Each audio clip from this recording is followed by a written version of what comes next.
The people that created it said that it was obviously a joke. And when they were asked, why did you make this? They were like, well, we just like, Ted Cruz just sucks. Like, we hate him.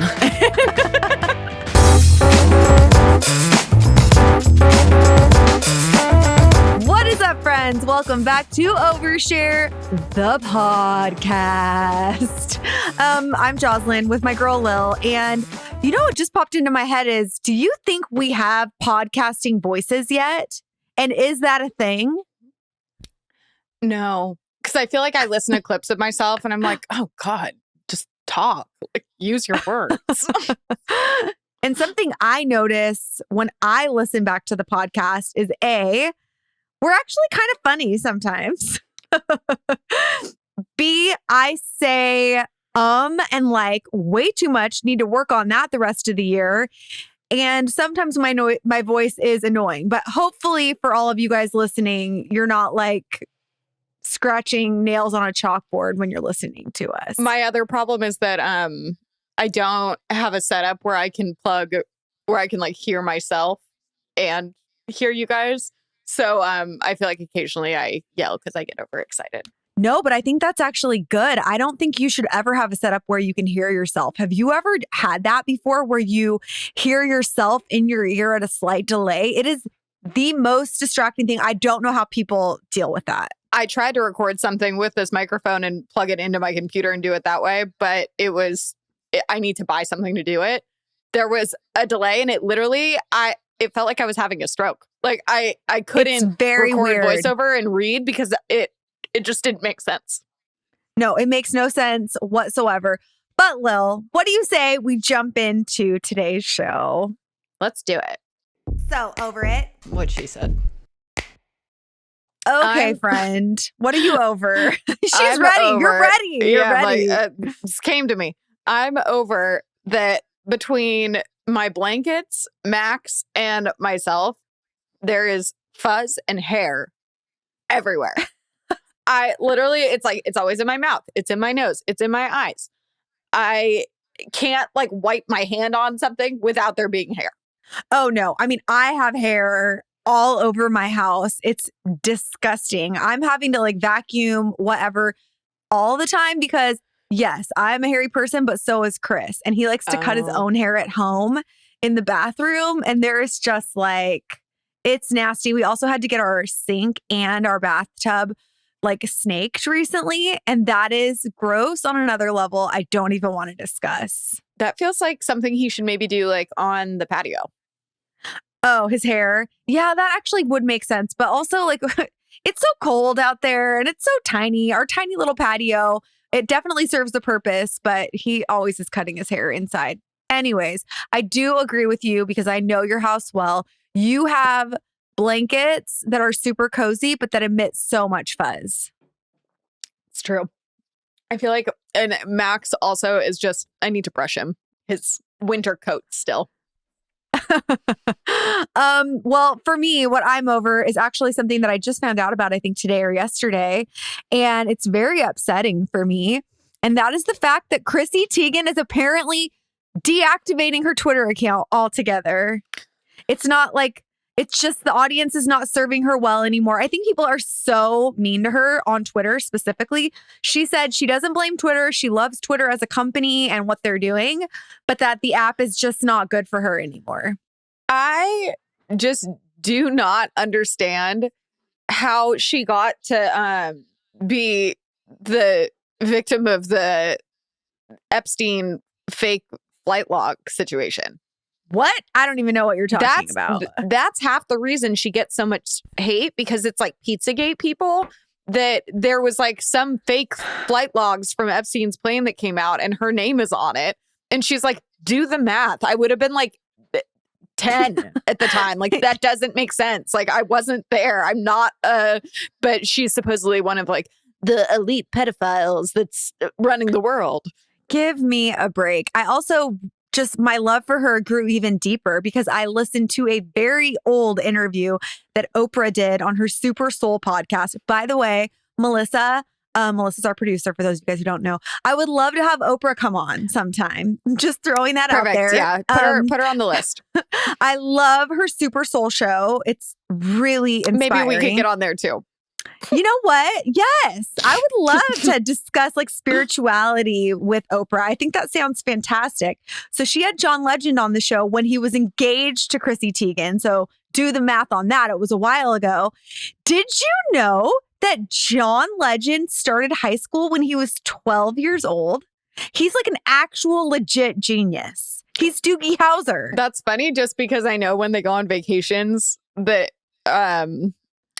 they do math contests. Yeah. Yeah. So anyways, I just love the fact that she just loves a good nerd as much as I do, who also happens to be one of the most talented, successful musicians alive. But I'm going to miss her on Twitter. I'm glad that she's doing what's best for her, but I really enjoy her content over there. And I'm really sad that she's leaving the platform, but she's really awesome on Instagram too. So it's all good. Not that I don't believe her, but I feel like has she maybe said this before? Maybe she'll reevaluate. She has actually locked her account previously to new followers more than once. And then most recently, she requested to have Joe Biden follow her, and he did. And then she asked to unfollow because she just felt like she didn't want the president following her and like only 10 other people because she just felt like she wasn't worthy or something. Or that they'll think that she's like involved. It's all the conspiracy people like troll her constantly. Exactly. So I'm glad that she's doing what's best for her, but I am going to miss her. And hopefully one day she'll feel comfortable coming back. But also in other news, have you seen that she's launching a cleaning product company with Kris Jenner? No, but wow, what a duo. Right? I know. They've been doing a lot of promo over on Instagram and it's actually hilarious. And I love a good safe cleaning product. I guess I'm like 87 years old now, but I'm really excited to actually purchase the products. But enough about us. It's time to get to the part of the show where we hear from you guys. In case you have not received the memo, we would love to have you guys call in to our voicemail and leave us a voice message letting us know what you are over 3 minutes or less. Give us your name. Our number is 562-661-5729.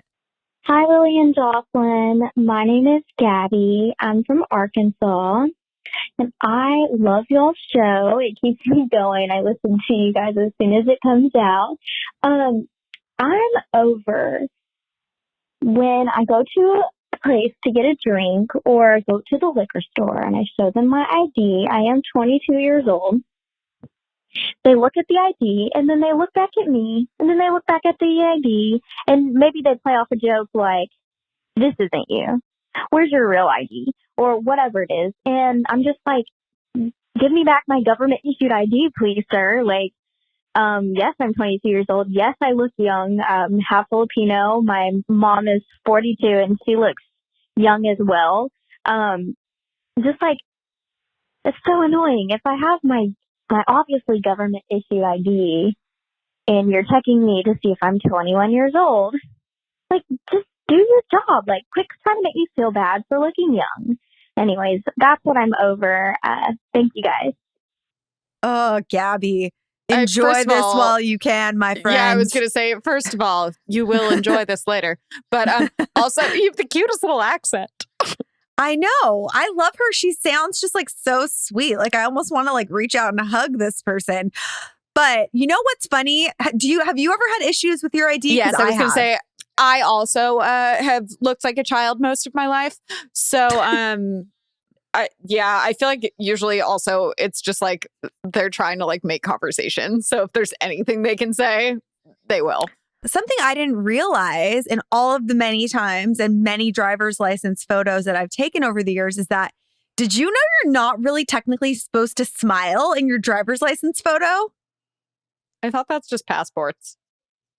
Oh, I don't know. I smiled in everything. Obviously, it's my only one face that I have. I am too, actually. But I think it's fine on driver's license. When I go through TSA, especially, or when, I'm getting carded, which like seldomly happens anymore at this point, I always, they look at me and they're like, looking at me for a second. And then I realize, I have to smile really big because I don't look like myself with my serious face. So I'll like, look at the person, do a quick cheese moment, and then they're like, oh, okay, this is you. Go right ahead. But I didn't realize, my mom told me, oh my gosh, in her driver's license photo, she's just like, I wish I had an image of it, but I don't. I mean, so serious.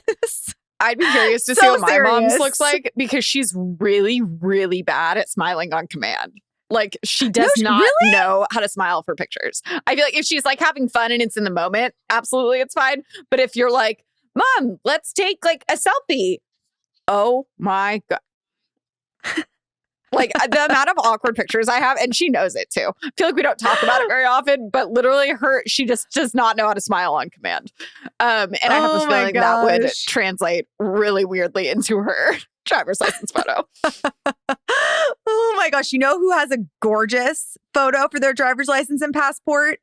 Dana Ward, who has been on this podcast, who has the bone structure of a supermodel. Literally, you guys, her passport photo looks like a headshot for someone who's like at a top modeling agency. That's I'm like, what is every photo this? of Dana looks. It's very true. And I mean, I'm happy for her because she deserves it. She's gorgeous on the inside as well. But what I will say to our friend is super annoying. I know that's annoying to have your license like questioned, but enjoy it while you can, because now, don't know if this has happened to you, Lil, but when you hold up your ID, they can be like, oh, you're good. I see the 1 on the ID. That's all I need to see for the year you were born, because people born after the year 2000 can now have an adult cocktail beverage, which is mind-blowing to me. Have you bought, I'm sure you have, alcohol during the pandemic? Lily, what kind of question is that? Have you noticed that they kind of just like don't care? Oh, yeah. And also in my neighborhood, which is like really busy, a lot of foot traffic, there's like always police around. I mean, everybody's got open containers walking around in my neighborhood. And I feel like just that's the least of their problems now. At the parks, I'm like, no one cares. It's like, oh, I'm walking down the street with a Vizzy or something. People are like, good for you. Live your life. No one cares. Why is that such a thing that it's like, I feel like open container laws are kind of dumb. I feel like it's so there's not just like drunk people everywhere, but that wouldn't be the case. Because on the flip, like, what's the option? Like, then you want people to get in their cars and drink in there. I mean, because we can't go places right now. So I feel like that's why the laws have been so lax. Because like a lot of restaurants are just selling like, oh, here, buy a cocktail and you could take it to go. That's really been popular during COVID. I always think that's weird. I'm like, especially when it's like, oh, cold beers to go. I'm like, okay, well, that feels like a little expensive probably for a single beer. And why wouldn't you just go to like your local grocery store? Buying, like just stock up, get a 30 rack. Exactly. So Gabby, I wish you the best. I'm sorry about this struggle that you're going through with your government issued ID, which I'm going to start calling mine a government issued ID as well. I've never referred to my driver's license as that. I feel like mine's probably expiring soon. I haven't taken a new photo in a long time. Yep, just got mine. Didn't have to take another photo. It's the same photo that's been on there probably for 15 years. Really? Yeah, whatever. I basically look as the same as I did in 8th grade. Well, so that's nice because then you avoid going to the DMV. Exactly. At all costs, avoid going to the DMV. And if you do have to go, you better make an appointment or else you're just going to regret all of your choices in life. It's true.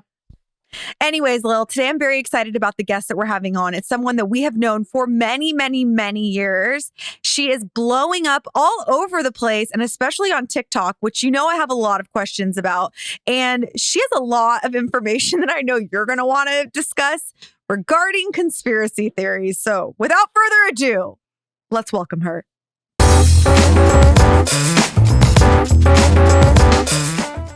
All right, you guys, I am personally so excited, honestly, selfishly, just to be able to hang out with someone who has been a friend for so long and also welcome her into the Overshare podcast ecosystem. Is that a thing? I don't know. Maybe it is now. Joining us for the first time on this show is, like I said, a longtime friend, Erin, darling, Torralva. Welcome to the show.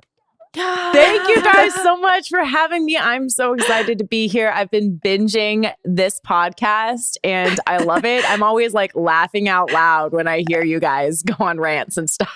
You answer our question though. Then do we have podcast voices? No, I don't think so. I mean, but I've known you guys like outside of the podcast. So I feel like when I listen to the podcast, it feels like I'm just hanging out with you guys. Good. I like So I don't get that vibe. Why did someone make an accusation? Do I need to beat someone up? No, I don't even know if podcast voices are good or bad thing. But Jocelyn was saying that her voice annoys her when she listens back. Yes. I made an accusation against myself Yes. that my voice needs a little bit of fault. Go work. after her. And it's crazy, but Erin, your voice on your podcast, got to give a plug right at the top. Hot Pizza, which by the way, is the best name of any program on any medium at all. You have a great voice. Like you are a Thank legitimate voice person, right? You're like a voice person. You do voice acting. I do voice acting. And you know what's weird is I've learned something strange. I did voice training. And when I did voice training, I felt like my voice got worse. And so it's one of those things I just kind of feel like the more natural and authentic your voice is, the better it sounds to people. Because the second I started working on it, I swear I was like not good anymore. I was like trying to be something else. For people Which is like a life theme, right? Yeah, For exactly. people that don't know, what does voice training involve?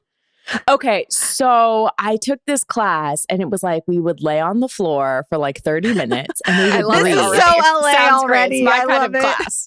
It's so LA. So it would be like breathing in your diaphragm and like the guy could listen. He was like, oh, I can already tell you're in your throat. Like there's something going on here. And it's so interesting because what I learned was, well, first of all, the exercises are helpful if you continue to do them. But what I learned is people are so emotionally connected to their voice. Like there are people that would cry or they would have these moments of release, or sometimes like people are really uncomfortable with their voice. It's breathing too. Yeah. Even you saying that, like, oh, you have to lay on your floor or lay on the floor and breathe into your diaphragm. I just learned how to breathe into my diaphragm like recently, and it's been like a huge development with my back pain because I like didn't realize I was like holding everything up here, and I like was never able to take a deep breath. Right. That's one thing that I learned too. I learned that I don't really take deep breaths. And also sometimes I stop breathing. All the I'll time. just be holding my breath for like a minute. And then Literally I'll all realize the like, time. oh, I need to breathe. It's That's so my weird. chiropractor was like, okay, take a deep breath. And I'm like, and he goes, what? Do you know what how was to breathe? that? And I'm like, I took a deep breath. He goes, really? Are you kidding? Like, got it. Cool. Awesome. Oh my gosh, no, it's crazy. But I feel like before we jump into all of the many things you're doing, we kind of pride ourselves on this show on having guests that are friends who are so multi-hyphenate. And you have added a lot of hyphens since the last time I saw you. So we have a lot to discuss. But we met many, many years ago when you were working with us at Clevver. Do you remember those days? How crazy was that? I know it was crazy. And Jocelyn, I don't know if we met, but I knew you from before from Blaze. You were at Blaze too, right? Oh my gosh. Blaze. Yeah. Okay, so it's so funny that you bring this up because we had Dana Ward on this podcast a while Is that back. the Gary Busey one? Yes, I interviewed Gary Busey. So did Dana. It was one of our most memorable career moments. But Blaze was a place that all the up and coming hosts at that time, yourself included, by the way, all those people are like, if they want to be working, all of them are still working in this biz. But it was the shadiest place, but the best place to learn and like hone your craft. But it was like under the freeway. And I think they were printing counterfeit money there. Did they Really? pay you? I go, how much did we get paid? Like $5 an hour? Or like, I don't know. It was very minimal, Yeah. but it was a great experience. We didn't get paid a lot, but honestly, like, and I listened to Dana's episode and I loved it because that's funny that we all started back there. But yeah, like when you work as anyone in entertainment, when you're starting out, like whatever field it is, you are probably going to end up working for free for sometimes a very long time. So even to get a little bit of money, it was like so validating and I felt really professional, and they had studios and green screens. I was like, oh my gosh, this is so great. And then, I remember it was kind of shady, and I kind of live in that area, to be honest, where those old studios were. And every time I drive by it in that weird little cul-de-sac, I like think about those days and how far we've come. Yeah, no, it was actually a really like cool opportunity. And some of the people that were like our direct superiors are very successful now, but it suddenly just one day shut down. And like all of our shows were canceled. And I was like, what just happened? But then thankfully, counterfeit money yeah, operation. I don't know. But we all moved on, and that brought us all back together at Clevver. And you were one of the hosts at Clevver Movies. I think like early days, way very back early in the day, days. because it was when I was still in the closet, because not in that closet. Do you have an announcement to make? No. But Lisa and our office was literally not a real room. It was like where all the servers were, and they would somehow also shove an extra desk in there to have people audition. And I remember when you first came in. Yeah. So I could have even still been remember. unpaid intern.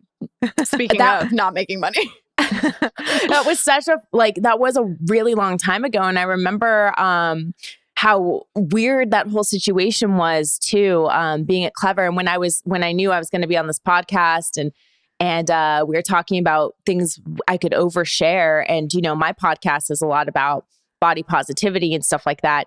And there were some moments at Clevver where I remember feeling like, oh, I don't really look like these girls. I don't really fit in.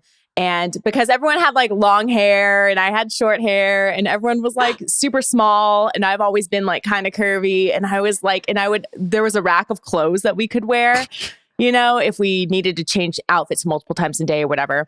And I remember one day having this experience where there was this dress that I tried to wear and my boobs got completely messed up in the dress. They were lopsided. Like, I don't know why I put on that dress. I don't know if I didn't look in the mirror or something, but I remember seeing the video after and I was like, oh my God, like I look so crazy. And a lot of our shooters, the guys that would film the videos were dudes. So like no one was ever going to tell me like, hey girl, you know, there's something going on there. You might want to check it out.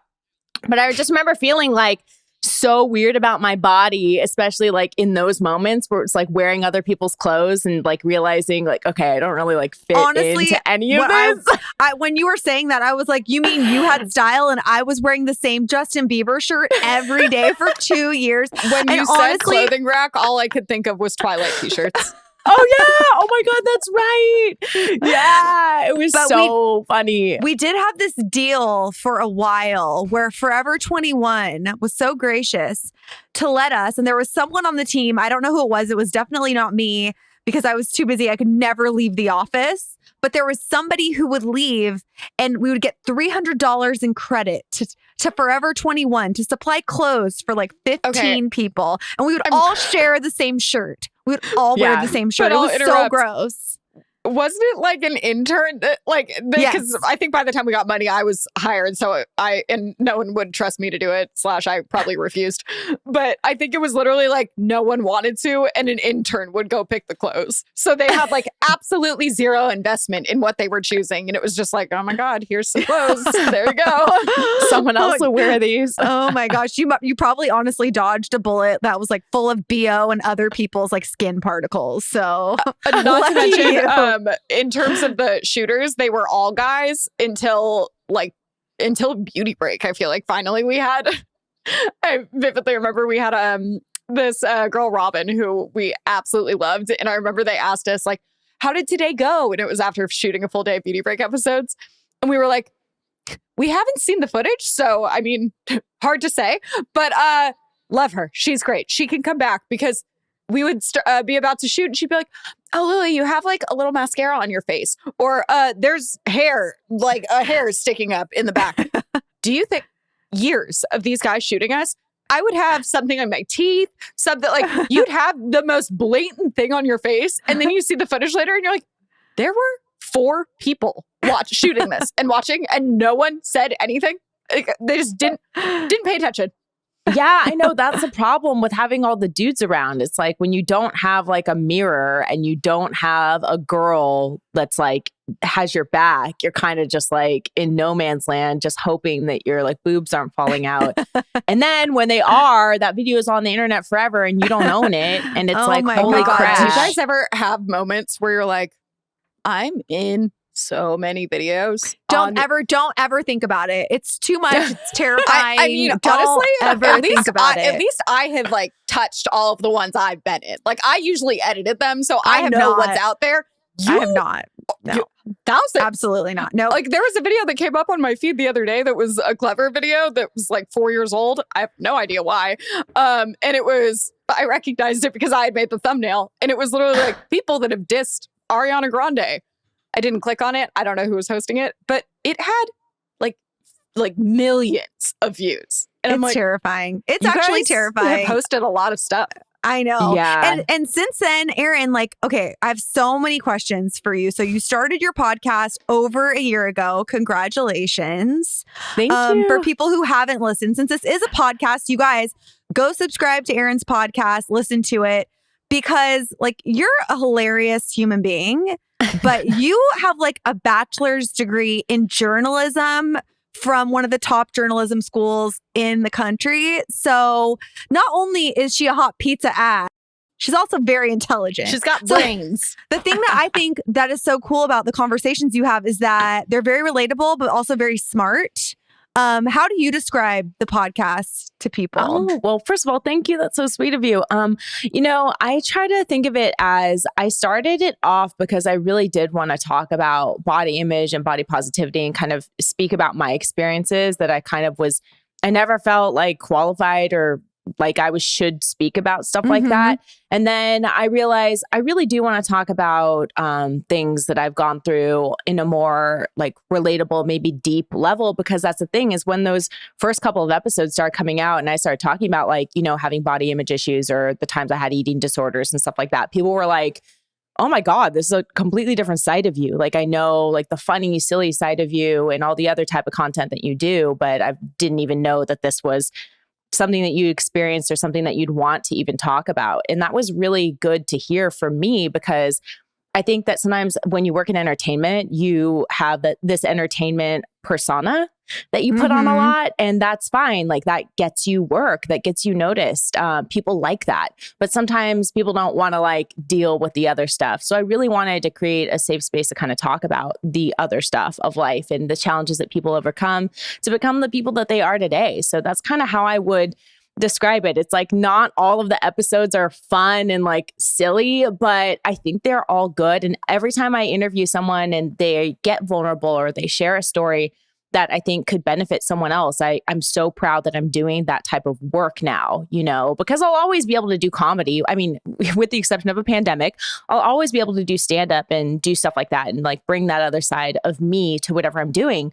But having a platform where I can kind of like be more serious if I want or talk to people about things that matter to me, that matter to humanity, like let's do it. And that, I think that's such a reflection of life and how we are as human beings. Just because you work in the comedy world doesn't mean you also don't experience a wide array of emotions, just like every other living human being. But I'm curious, as someone who comes from the comedy world, what has the reaction been from like that community specifically? Is there a lot of content and a lot of creators that are sort of leaning into showing other sides of themselves, or is that still very uncommon in that world specifically? Because also, not to mention comedians, I feel like are notoriously very like sad people on the inside. For sure. I mean, I feel like whenever I see a comic be really vulnerable on stage or I see them talk about things that they've gone through in their posts, I will reach out and ask if they want to do the show or to talk about their experiences because I think that, comics do have like a hurt side, a hurt energy, a sad energy to them Funny sometimes. People have gone through trauma. Yeah. And I think that also being a comedian, that's kind of the way that a lot of people deal with trauma. You don't even have to be a professional comedian to use comedy as a way to deal with hard things in life. We all do it. So I think that when I see it in someone or I think like, oh man, they have a great story, I wonder if they'd be comfortable sharing it. They're almost always receptive. And it's really fun because we bond. Like I feel like I found like my comedy people through doing that podcast. And it's like, I just want to support them more. And then I noticed them supporting my stuff more. It's like, you know what I mean? It's like real recognize real. It's a deeper connection. I think it's definitely a deeper connection. And also like, I just have to know, so Lily and I befriended years ago Angela Johnson. So I was going to say, I feel like you're the only stand-up comedian I've ever talked to. But how do you do stand-up comedy without actually peeing your pants? Because obviously I'm very comfortable being in front of people and making videos. And, I definitely feel good about that. But stand-up comedy, I feel like, and correct me if I'm wrong, if you can successfully do that without urinating on yourself, you can actually do anything. Am I right? I think so. I think you are right, because the reason is, I mean, first of all, you get used to it. And, but I still get nervous. Like every time I still get stage fright. There are some venues that scare me more than others. There are some opportunities that freak me out more than just like getting on stage, period. But when you really think about it, it combines two things that are very, very difficult for people, like public speaking. Like a lot of people freak out about doing that. It's like the biggest fear that people have besides like dying, you know, is That's like actually speaking. true. That's crazy. Yeah. It's not even exaggeration. Like speaking in public is very, very difficult for people. So it's like combining that with also like the professional pressure to I get it. I like it. the professor to let's put that on a shirt, you guys. That's funny. To make people laugh. Like they actually, not only do you have to stand and talk, but you actually have to make people laugh. And if you don't, and that's the expectation, it can feel really awful for you and also for the people watching you. It's like embarrassing all around. And so it's like managing a lot of emotions at the same time, and also not putting pressure on yourself, because if you have all this pressure on yourself, you're no longer fun to watch. So it's like combining like rehearsed material with spontaneity and just kind of not giving a like releasing and remembering to breathe. Like what the is hard. Oh, I would literally probably pass out because I just wouldn't breathe the whole time. And also, I feel like for stand-up comedy in general, like if you're like a comedian on, for example, like a YouTube channel or something, or if you had a show, it's like the demographic will find that. But I feel like stand-up comedy, you're getting kind of like a wide array of people. So you have to have it be like funny to a wide array of people, which is even harder. Yeah. It's definitely difficult. But that being said, you do kind of get used to it. And the more reps you get under your belt, you're like, okay, I think I got this. And then you also care less about the expectation or about like the outcome, which is kind of like any art form, right? Like the less you give, the better you are at being present and the better you are at being authentic and just being you. And that's what people really like to watch. It's kind of like, Totally. I think we saw this like all coming up through YouTube. We've seen so many content creators just kind of be themselves. And some people don't get it. They're like, why is this entertaining? But like people love them, you know, like they find their like passionate audiences sometimes. And that you're just like, they're just being them. Like this isn't even necessarily great content, but they're just being them, and people found them and they love them. It's powerful. Honestly, Megan and I did a reacting to old Beauty Break episodes, and the whole time we're just like being especially hard on ourselves. We're like, who would watch this? Like, we're so weird. We're so boring. And we're like, 3 million views? Like, that's absolutely insane. And people were commenting and they were almost getting mad, being like, how dare you guys? Yes, it might not have been the greatest show ever, but like, you guys were entertaining for me during a time that it was hard or something. And it's like, oh, that's sweet. Yeah. And I feel like Beauty Break got to its peak definitely because we all were just kind of like uploading thinking no one was watching. I mean, I think people just in general, especially at this point in time when we're so inundated with content, like everywhere we look, people just crave like something real in general. Like the way that we grew so many up, people trying to like, manufacture stuff. Even like Erin talking about those early days at Clevver, which like by the end, it was like a completely different place than it was in that era. Like all of us were trying to like fit into this like, I want to look like I'm on E! News and I have to get I want to get my extensions and like my eyelash, whatever, just so many things. And I think by the end, it was just like, at least with me, I was like, can I wear like a flannel pajama on this show? Because that just feels like where I'm at right now. But you've now cultivated this whole new audience that I just like, oh my gosh, I'm so blown away by what you have done on TikTok. And not just growing an audience for yourself, but for like a real brand. It's called Conspiracies Seriously. You and Lily both love conspiracy theories, so you could go off on this forever. But you were even recently in an article by Thrive, which is an amazing publication from our friend Ariana Huffington, who we don't know her, but I feel like you might know her at some point in the near future. But what's it been like doing something? I mean, that is like, first off, congratulations. And secondly, cultivating this new audience, like how, what, when, where, please help me understand.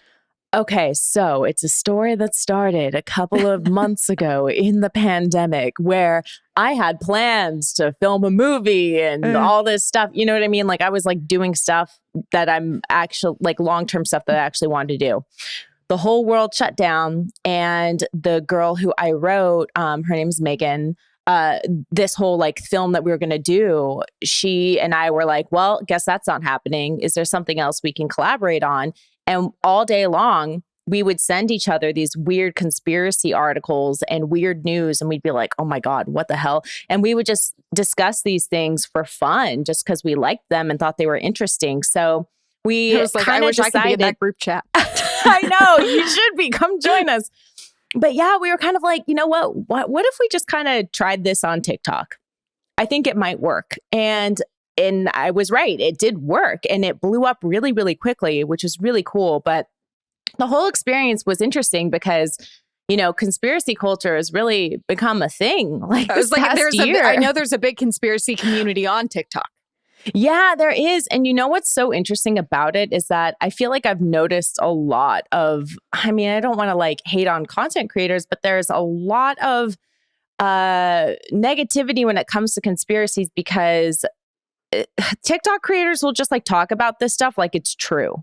Yeah. And we just kind of didn't want to do that. We didn't want to do anything that was too inflammatory or dangerous, especially with an election.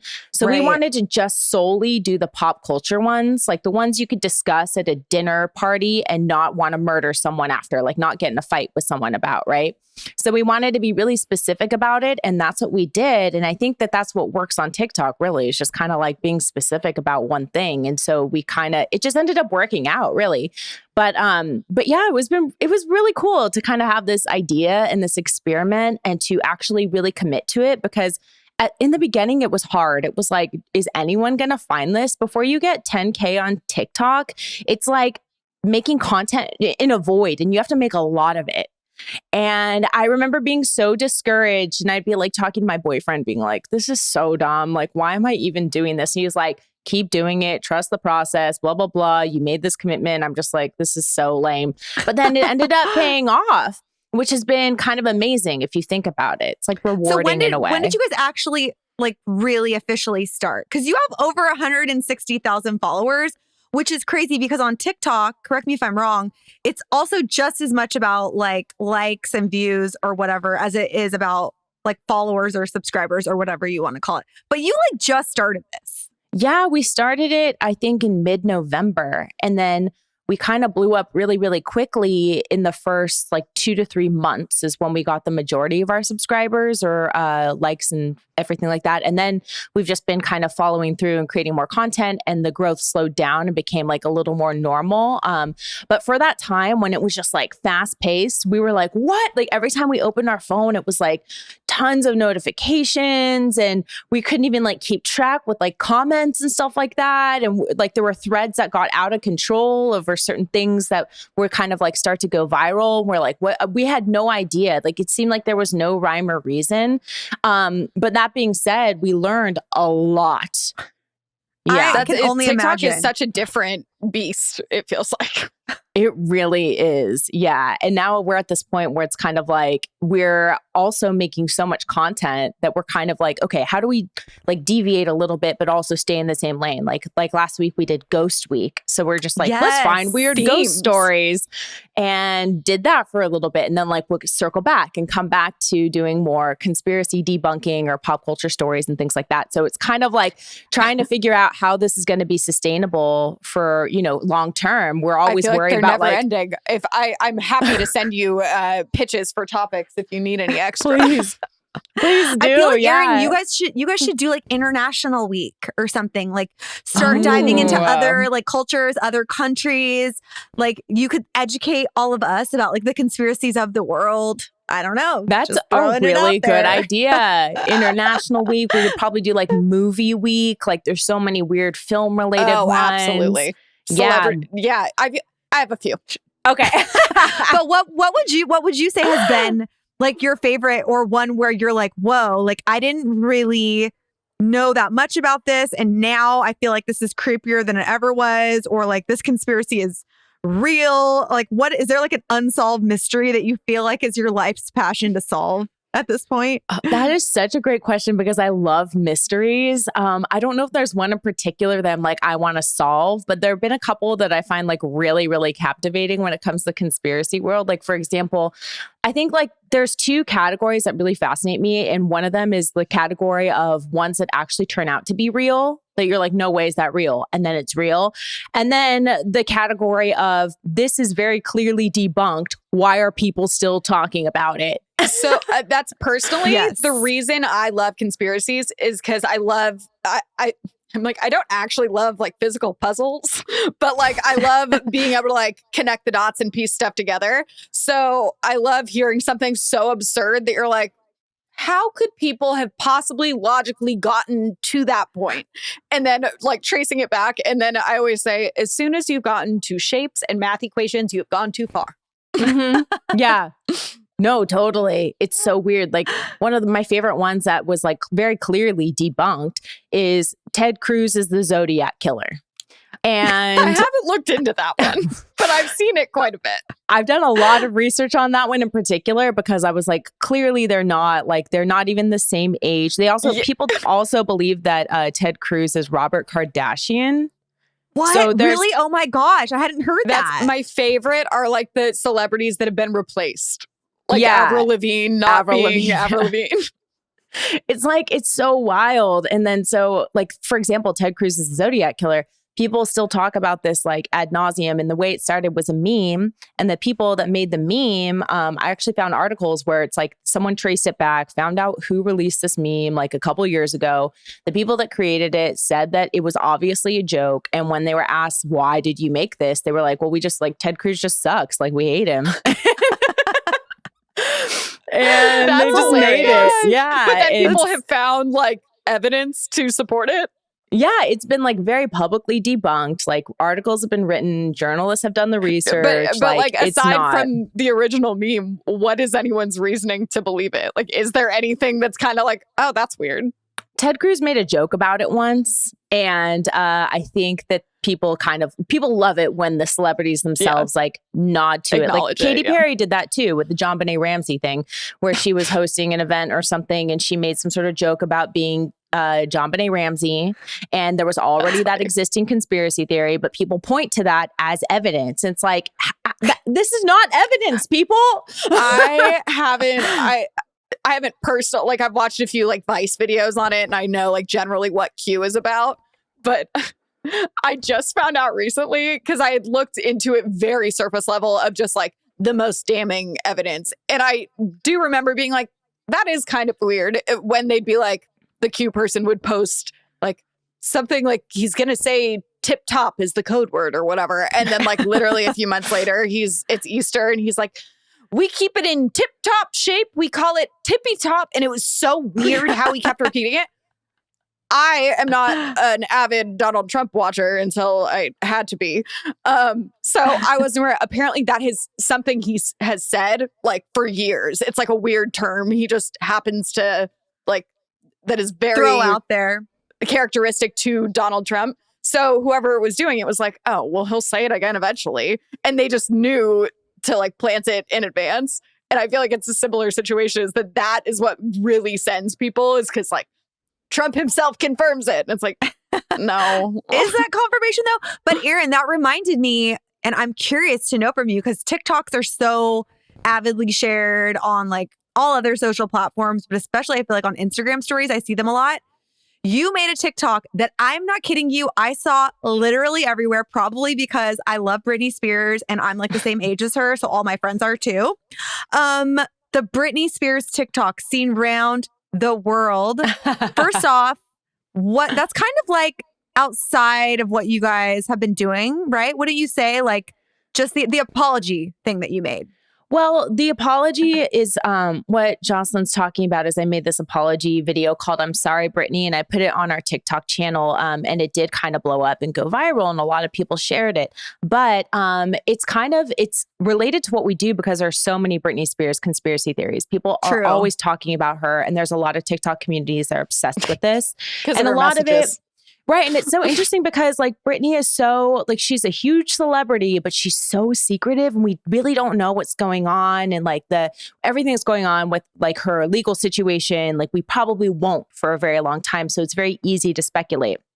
So there's a lot of people that talk about conspiracies or what's going on or who's involved and blah, blah, blah. So we have talked about that a couple times on our channel. But when I saw the Framing Britney Spears, New York Times documentary that you guys can watch on Hulu, I was filled with, sadness and also shame because of working in the entertainment industry and, probably making videos about her, and having judgments about her because that's kind of what was going on in culture and media at the time, like a celebrity culture was very like people that consumed it 1,000,000%. That's me. And then I also became someone that created content about that.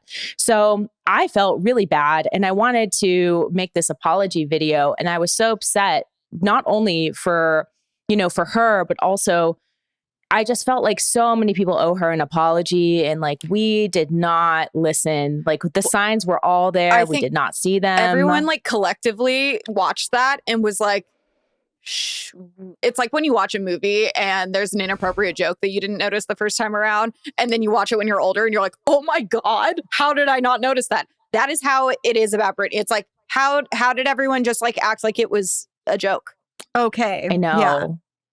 Yeah. And it's just, I'm so glad that our collective notion of mental health and, people going through difficult times, like this is all changed. The conversations that we're having now. Much of a progression it's made. Totally. We weren't having these conversations even like 3 years ago, really, to this extent. So it's kind of amazing the way that it shifted. But back then, we all made fun of her. I remember seeing and buying some of those like Us Weekly magazines. And in my time hop, something came up. It was like a picture when I was in college and it was like a picture of Britney on, in her car or something, a paparazzi image. And it was like time bomb. And I just remember thinking like, oh my gosh, like that's what's going on with Britney. I want to know, like, what did she fuck up? And it's like, it's not, that was the way the media talked about her. And no one had sensitivity to what she was going through, like her divorce and her custody battle and like being so high profile at a really hard time, Yeah. The first like celebrity like gossip website that I ever followed was because my sister did. And it was Perez. And it was when he was like really, really mean to everyone too. And that was like, it was hilarious. Like, I remember reading. No one would absolutely, that would not fly now. Yeah, I would read The Superficial. I don't know if you guys ever read that one, but it would just like roast. Yes, I remember that from back in the day. Yes, it would roast celebrities and just like take a paparazzi picture, kind of similar to Perez, but it would like, just talk about them and in unflattering ways often. And I think that we all kind of had this notion of when someone's famous, we're allowed to make fun of them. And in a way that's kind of true. Like it's kind of like even the way that you think about like the way that media works or images work, like in terms of like fair use and copyright, it's like the harder it is to prove any of that. Like if anyone has a dispute, the more public you are. And so we all had this idea of kind of like, well, I guess it's like, what a fair game. But really, this is someone's life. And 100%. Their issues are real. And I think you really struck a chord with, which is so crazy to like, you struck a chord with your TikTok. Because I think a lot of like older millennials and people that are even older are like, oh, whatever. But it's like, you're able to touch and reach so many people on a platform like TikTok. And I think that video really struck a chord with so many people because like I said, I saw it shared so many places. But I'm curious from you, whether it's that video or another one, like who has shared your content or reacted to your content that you were just like, whoa, I can't believe that person, like, is there anyone, whether it's like someone that you really respect in the comedy or the conspiracy world or like an actor or someone like that that's seen your content? Is there anybody that stands out? I don't know, because there's not ever, like, first of all, I really heavily, for someone that works a lot with socials, I limit my time there heavily for my own mental health. So I have time limits on all of my social apps. I don't spend more than an hour and a half. So that being said, I miss a lot of content. I miss a lot of replies and a lot of shares. So I really only see it if it's in like maybe Twitter is kind of an easier way to keep up with stuff like that. But like I sometimes I don't even know who's seeing or sharing my stuff. And I kind of like it better that way, to be honest with you. Like I love to see the comments and react. And I try to read and keep up with as much of it as I can. But that being said, like I'm a human and I need to take care of myself first. And I do feel like, right, socials can be such a toxic environment. I know for me, I feel like on socials, I feel like I have two where I'm like, if I'm posting something, I have like that mindset, or I have like that I'm scrolling mindlessly and looking at other people's stuff, but not usually doing both at the same time. I have to like shift into either gear. You're the second person though this week who I've talked to or heard talk about setting time limits on social media accounts. And I've never done that, but I would love to. I definitely don't have trouble stepping back from it. But you don't realize how much time you waste with like the mindless just scrolling. And that can't be good for you mentally, but also I feel like it's bad for your eyeballs. And I'm aging and I need my vision, you know? I think also as like a creative person, I know that for me, it's nice to like when you finish something, I like to just like finish it and be like, okay, like go away. Like put it out in the world and then like shut it off, not sit there and just like dwell on comments and stuff. Yeah, I would love to hear from you guys what you guys do to manage your mental health and your interactions on socials and everything you do, because you two are also very like public people in this world, creating content and putting it out there. And, you know, I'm sure like you have a very positive community because that's just like what you guys both bring to the table is like so much fun and positivity and good energy. So of course the people that like you are going to be in alignment with that. But at the same time, it's like, I know it's kind of like, it can become, it's like a 24/7 job, but we all have lives. And we all have other commitments and it's hard for me. So I'd love to hear how you guys do it. Absolutely. I think you hit the nail on the head with the first part, which is like, even working at Clevver, even though we did do entertainment news, like the goal was always to try to be, you know, providing information in a positive way.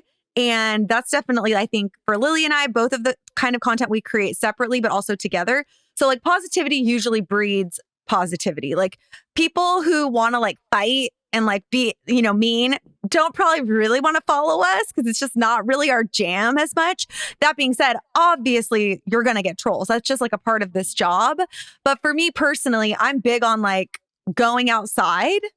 Like, I know that sounds like so simple, but just going and being outdoors without your phone and like not looking at your phone, but like looking around and just being present in nature, I think is like one of the best things you can do. And that's like having a real human experience that's not virtual. That's like a small thing, but that's something that I feel really changes my mood and my energy and like gives me a perspective outside of this little bubble that we're in, you know? Yeah. I think, I don't remember when you mentioned it, Joss, but I feel like you like breezed over one day that she's like, yeah, and I was ranting on Instagram. Like, look, Jocelyn's never ranted about anything in her life, but I think that's and I think I go on rants in real life, but I've never been one to like be posting. Like, I don't usually use my socials as like a diary. That's just never. And I think it's just not growing up like with Twitter in like high school and stuff. I didn't start using it until I started working at Clevver. That if anything, I would say Twitter is my most like ranty or like pointless thoughts that I'll just throw out there. But I think both of us have always been using it more as just sharing what we're doing and that we just happen to work all the time. It was always like a bunch of work stuff that we were always together. So it seems like you're sharing a lot, but I don't feel like I've ever shared like a ton of like if I was going out with friends after work or something. You know? Yeah. And now you guys do a podcast about sharing. Yeah. Oversharing. So then it's just like, I feel like we'll tell stories and stuff. And I don't even realize that it's stuff that we haven't talked about on camera before. Because I also feel like when we were filming stuff at Clevver, it never really felt like we did like put stuff up and then forget about it. And then it was just on to the next thing. So I feel like it was just almost didn't feel like we were filming at all.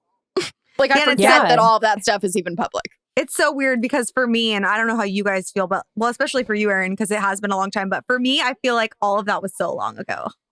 I feel like, and it's only been a few years, but I do feel like very removed from it, which is very strange.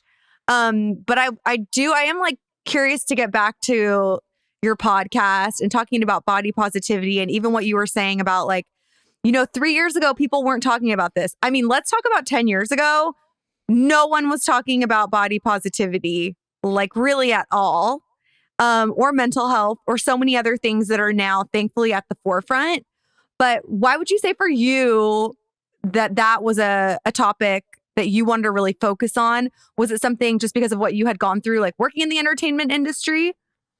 Yeah, absolutely. I mean, I've been at this for a really, really long time, even before I knew I wanted to be a host. Like I worked a lot as a model and I also did pageants. Oh my gosh. We could discuss that at length, I'm sure. Oh my God. I have stories, so many, but I was constantly being told to be smaller, get as small as possible, like all the time. Even when I would like lose a ton of weight, there was always like this expectation that you could get smaller, or that before the pageant, you should not drink water because that, you won't look as cut and you won't be able to see your leg muscles or your ab muscle, like all this stuff constant. Right. And for me, I feel like if it wasn't explicitly said, it was implicitly implied that you needed to be very small to be successful.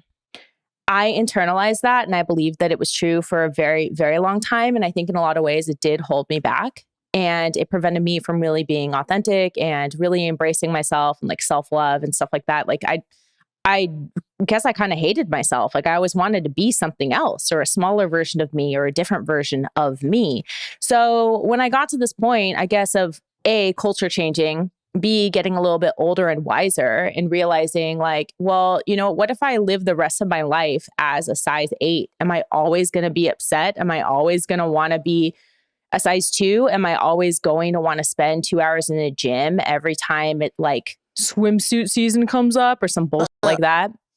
And I realized I don't want to live my life like that. And part of me living my life truthfully because of who I am and because of like the platforms that I have and the things that I do and working as a host and being very vocal about everything, like I was like, I should do a podcast about this. I should talk about my experiences. I know that maybe in a lot of ways, I'm not like a body positive advocate. That's like, I'm not like, someone that you would, I'm probably the person you don't. I'm probably the person that you don't assume has issues like that. You probably don't assume I had an eating disorder, that in college, like I was bulimic. Like you would probably have no idea. So I thought, you know what, and that actually kind of messed me up mentally because I was like, oh, God, I'm not the person to tell this story. Right. Like, am I allowed to talk about this? Right. But I think it's interesting because as women, especially, and by the way, like eating disorders and like body positivity with men is also a huge issue that is not at the forefront, that I've actually talked to my husband and like some of his brothers about, is like, guys don't talk about this kind of stuff. So I feel like that needs to be the next wave of like, culture change, honestly. But I totally get what you're saying. And I think that, maybe we're talking about it now, but when I was like young, college, high school, whatever, and I remember hearing a statistic about like 1 in 3 women will suffer from an eating disorder or whatever, and being like, wow, that's crazy. And then as I grew up being like, that's true. That's absolutely true. And I'm so glad that things are shifting because hopefully there's like a lot of prevention happening on the forefront as people like you who are in the spotlight are talking about this kind of stuff really candidly. Yeah, and I think that also there's this thing about like, the images that we see are so edited and so like procured to be a certain thing that we're internalizing those images constantly. And the way that culture is changing right now, especially on Instagram, like we're seeing people post differently. We're seeing like I posted a picture of my cellulite, like I saw that. You saw that hobby. I like that. Yeah, because actually, this is funny. I haven't even talked about this on my podcast, so I'll tell you guys. I'll overshare. I was working with this company. I was putting together like an influencer like package for like this spring break thing for this company, and basically, there was a swimsuit sponsor that body shamed the influencers that I was like doing this like rollout to. Right, and so they were going to give free swimsuits to everyone. And they offered that. I was like, do you just have like a discount code that they can like order stuff on your website at discount? And they're like, no, I'll send in bikinis. Okay, cool. when they got the list of who the influencers were, and they're pretty much all mediums, there was one large, they said no, and that their swim is really tiny and sexy, LOL. And yeah. Can you please, like, even if you don't say it right now, can you tell me after? put 'em on blast. So I never buy this brand, please and thank you. That's Yes. terrible. I will tell you guys after for sure. And I was surprised because it was a female founder. And when she sent this email to me, I was like, whoa, I was shocked because it's 2021. And I feel like we're all more educated than that. Like, why would you ever put that in writing too? And I remember like getting this email. I was on a Zoom call with my writing partner. We're working on a project and I gasped, like that emoji that's like, that was me. And so I was so shocked. I was like, I can't believe this person said this. And so I responded and I was like, this is an interesting perspective for 2021. And, if you feel like these influencers do not bring value, these are all women that have like risen to the top of very, very competitive fields. And if that means nothing to you and being a size small means more to you, then this is probably like, it's not a good opportunity for us to partner on, and good luck with your business.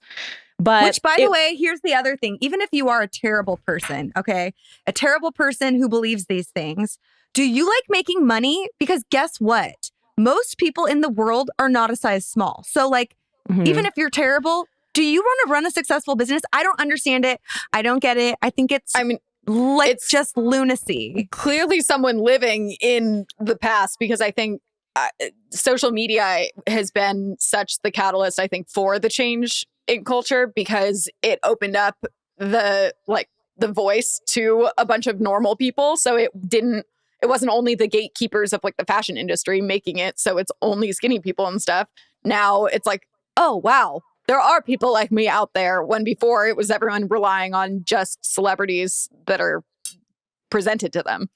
Yeah, absolutely. And when that whole exchange happened, I posted that image of me from last summer, and I didn't edit my butt or my thighs or anything like that. And I posted about it because I wanted to create a dialogue about how swimsuit season is coming up and how we are going to be seeing a lot of images of people in swimsuits and swimwear. And we're going to see brands trying to sell us stuff, brands like the one that I had this experience with.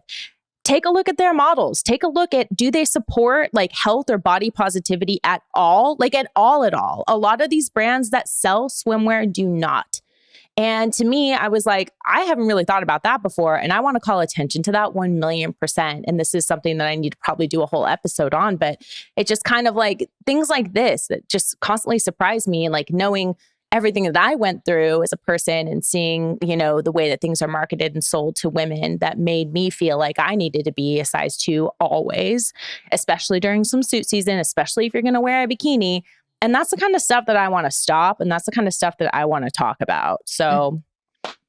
Well, thank you for sharing that and for the photo. It was super hot. My last question before we move on to our final segment is, like, I love food. I love pizza. I actually ate pizza for dinner last night. So like, why the pizza?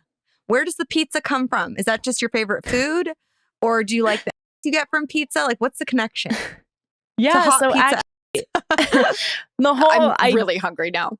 I know, right? I want pizza so bad too. The whole thing came from, I actually posted this image on my Instagram maybe like 2 years ago or something. And it was a picture that my boyfriend at the time took a picture of me and I thought it was hilarious. I was like, let's go get some pizza and let's put it on my butt like I'm wearing a bikini, but it's a pizza bikini. So we just took this picture and I was like, oh my gosh, this is hilarious. I need to post this and say hot pizza. But I sat on that picture for months, like for 2 months. Yeah, no pun intended.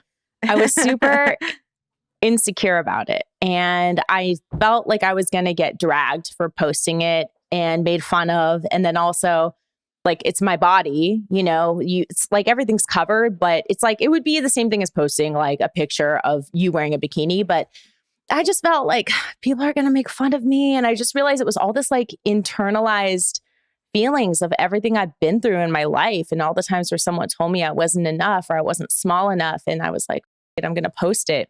So I posted it and I said, I'm a hot pizza ass. I'm choosing to love my body. My body's different every day. And I'm like deciding to love it. And I posted this whole thing and it became like my most popular picture on Instagram. I also lost like 200 followers that day. And what? That's so weird. Right. And so it had this, and then I archived it like 3 times. I took it down, put it back up, took it down. I felt so conflicted about it. And it received kind of like an interesting response where some people were like, oh my gosh, I understand how you feel. I feel that way too. So I kind of had like, I felt like people embraced it, but it also made them uncomfortable. And that's why I was like, that's what being a woman today is, you know, being a woman that talks about this stuff. Like if I had just posted that picture, it probably would have been completely different without what I actually that changed the context. Said. Right. So it's like the second you're like confident woman or you feel good about your body, God forbid, people because then people are threatened. They hate it. They want to hate on you. And I was like, this is really interesting. There's something here. And that's why I started the podcast. And that's why it's called Hot Pizza Ass. So it all goes back to that Instagram photo that you probably can't even see anymore. I probably did archive it like forever. That's funny. Send it to us because I want to You should do a reshoot. I should. I actually thought about redoing do it. Like one every year. Yeah. That's so funny you said that because I was like, I should just recreate it and like just do like a series of like the pizza brands that I like too, because there's a lot of really amazing pizza brands. There's a lot of female led pizza companies also in Los Angeles. You know, and it's like, right? That's what I was going to say too. And get all of your favorite pizza asses to participate. And you can do pizza for Christmas. It's like a Christmas tree pizza. Oh my God. Okay, this is amazing. Thank you, that's guys. what I was thinking too, because I always had this idea back in the day, before people were talking about the topic of body positivity like at all.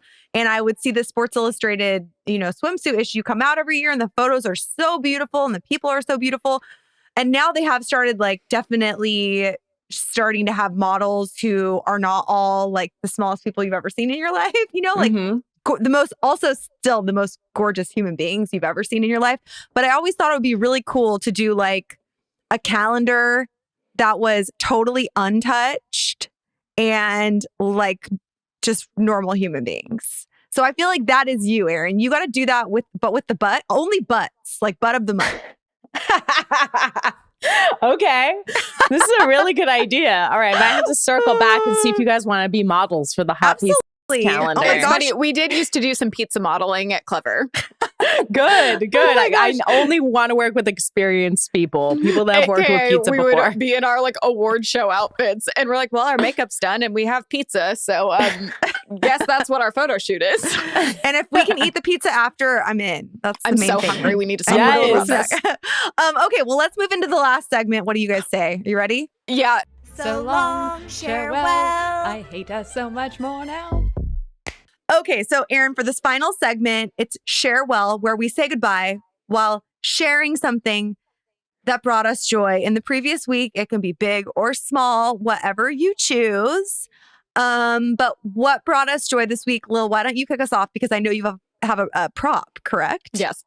Well, yes. I believe it is on United that they used to have the stroopwafel cookies. Ooh, yes. Those cookies are bomb. They're like waffles with like they're like with sandwich with caramel in them, and they're so good. And I remember for a while they were like supposedly discontinued, I think, but they came back. Long story short, I was at CVS the other day. They have mini stroopwafels. Oh my gosh, those are so good. Erin, have you ever had these? Yes, they are so good. And you put them on your like coffee and it like steams it up and it's supposed to melt the caramel. Yes. They are pretty bomb. I'm actually hot chocolate. I'm actually kind of jealous of you right now. What about you, Erin? What brought you joy this week? Okay, so I don't eat meat and I'm very sensitive to dairy. Okay. But I feel like for a long time, vegan ice cream has gotten like a really bad rap because a lot of it was like ice. It was like diet ice cream. Right. Okay. But I just want to say vegan ice cream has really upped its game. They've figured out the secret. Yes. I got some from Salt and Straw that was a lemon, like I think it was lemon cheesecake, but it was like a lemon poppy seed, I think, cheesecake. And it was so good. I ordered one vegan and one non-vegan, a different flavor. And I was just kind of like, let's just compare and contrast. And the vegan one was better than the regular. So if anyone has been sleeping on this, I just want to say check out a place, support a small business in your neighborhood or your community that makes vegan ice cream. Give it another shot. That's Salt all. and straw. Salt and straw, for those of you guys who don't have one in your local city, is like the most amazing artisanal ice cream experience. Like they have Artisanal flavors. is the perfect way to describe it. They have flavors that you go in and you're like, that is weird, like lavender and bacon. Like, are you serious? And then you're like, to be honest, actually, I can I have a don't, pint? I don't go there because it's too sophisticated for me. And I will Too also say that artisanal. there's one right across the street from our house, essentially. And I went there recently and took my niece, she's 3, and she got like a scoop of ice cream. And when we were leaving, we had cash. We were going to go pay. And they were like, oh, I'm so sorry. We just stopped taking cash. We only do cards. And we were like, oh my gosh, we're so sorry. We just brought cash, like $5 or whatever, to pay for her little ice cream. And they're like, that's fine. Just take it. It's on the house. And I was like, oh my gosh, you have my business for life. Also, did you know that they make candles that smell like ice cream? No, they do? I'm going to one up you. Do you know I what love Lisa candles. also found at CVS? Actually, I think when we bought the mini stroop waffles, they have Hostess candles in What? a Twinkie scent. Lisa bought one. I don't know. She hasn't told me if she's used it yet. But there's Twinkie, there's apple pie, I believe. There was a few options. Wow, Ooh. that's amazing. Highbrow. Apple well, pie. I feel like we should just keep it in the food category because, like, honestly, I would say at least 50% of the things I share on this show in this segment are food related because food I'm is like life. so tempted to keep eating, but I know that I can't keep chewing into the microphone. So last weekend, it was Chris's birthday like a month ago, but my family believes in like birthday months. Like we like to go hard. And during quarantine, really like the only people we've been seeing in person are our immediate families, which like, thank God, like I like and love my family because otherwise I would be like so bored. So I'm so glad I have these people. Anyways, my parents wanted to throw Chris a party and I was like, well, what do you want to eat? And by party, I mean like 7 people, our immediate family. So my mom ended up throwing him a birthday party. She like decorated and everything. Okay. She made a sign and spelled all the words incorrectly, which was hilarious, but it was pizza and burrito themed. So we started the party Sounds off like a with great party. pizza appetizers. There's like a local pizza shop. My mom had pizzas delivered. We all ate pizza. Then we moved on to a fresh ceviche course where we just ate a bunch of ceviche, which we love Mexican food. And then we moved on to the burrito course and then finished it off with more cheese, a cheesecake. And it was so fun. I just think food brings us so much joy. So anywho. That's what brought me joy this week. It's funny. Someone just tweeted me this and I'm seeing it on my screen. It was flashing. And it's a GIF of Lisa sent me this actually this morning too. Pepsi is coming out. I don't think it's out yet with a Peeps soda. What? Oh my God. I would buy the shit out of that. Wow. Peeps It's is one of my marshmallow favorite flavored. things. Oh, last year I Marshmallow did flavored. like a whole I did 2 videos where I tested all the Peeps flavors. I don't even really like normal Peeps that much, so I don't know why I went on that journey, but it was a rough one, let me tell you.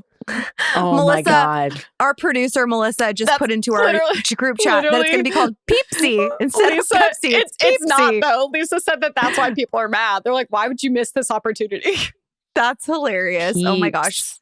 Well, Erin, when this is all like calming down a little more, I would love to see you in real life. It's been so fun to just see all of your success over the years. And you're just like paving the way and so inspiring for so many people and also making us laugh, which is like a hard combination platter to do successfully, but you make it look easy.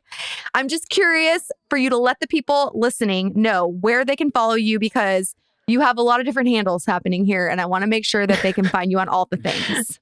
Yeah, on Twitter, Erin A. Darling, Instagram, Darling with 4 H's or a hot pizza app. If you're interested in that IG, my podcast is Hot Pizza Podcast with Erin Darling Torralva. And on TikTok, you can find me at It's Conspiracy Seriously. And before I go, I do want to say I could say the exact same thing about you two. I'm so proud of you and your journey. You've both exhibited so much like bravery and so much love and fun, which is so important and so crucial, especially in a pandemic. So thank you guys both for everything that you're doing and the content you're creating. Oh, now we have to go because we're all crying. I would say that our makeup is messed up, but like, let's be real. I'm not wearing mascara and I haven't in like a year. So with that, I'm you guys, too dehydrated to cry. with that, you guys, thank you so much for listening. Thank you so much for watching. If you're watching on YouTube, and if you're new to the podcast, please subscribe, rate us 5 stars, leave a review so that more people can be a part of this party and find us. And with that, my friends, this episode of Overshare is over. Goodbye. Thank you for being here today.